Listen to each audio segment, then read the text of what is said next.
be inspecting your muscles for size po.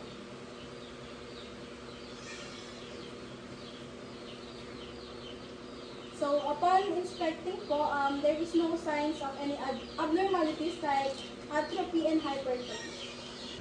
Now, I will inspect your muscles and tendons for any signs of contractures.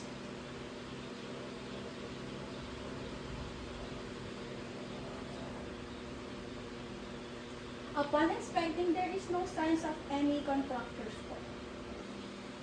So now po, I will inspect po your muscles for any signs of tremors po. So, pakitaas naman po yung mga muscle.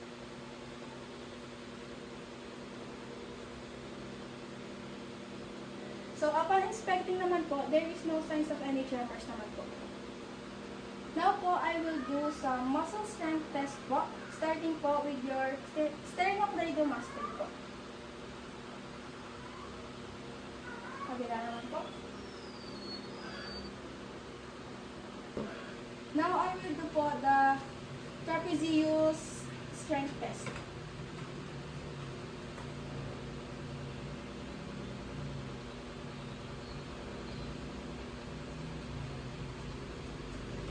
Now, I will do the deltoid strength test.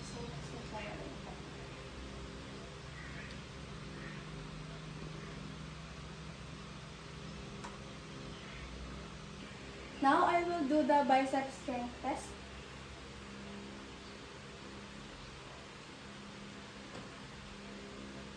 Other side po.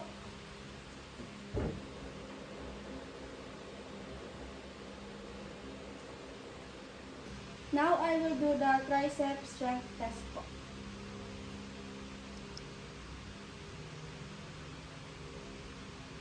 Other side po.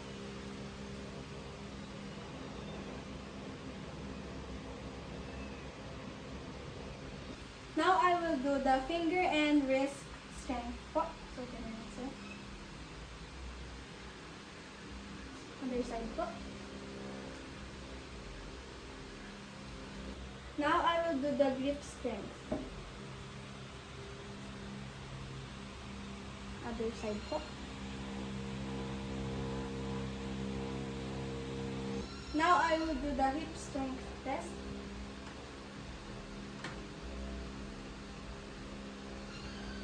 Now, I will be doing the hip abduction test.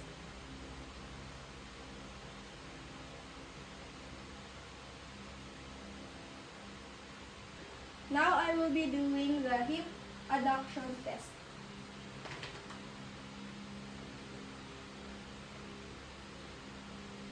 Now, I will be inspecting your skeleton for structure po.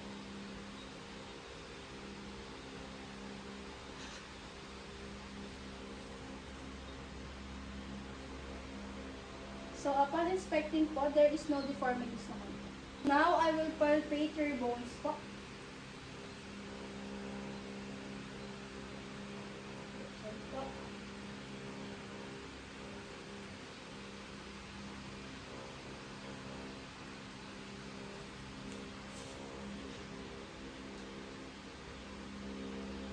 So, upon palpating po, there is no signs of edema or swelling naman po.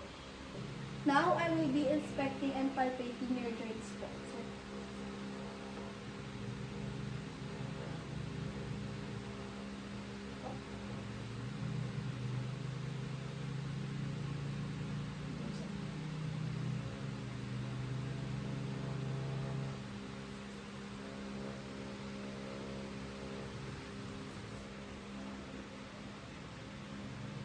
So, upon inspecting and palpating po, there is no any swelling naman po or tenderness po. Now, I will be using this DIY goniometer to measure the joint motion po. So, sir, gawin po muna yung wrist mo po. Now, I will measure.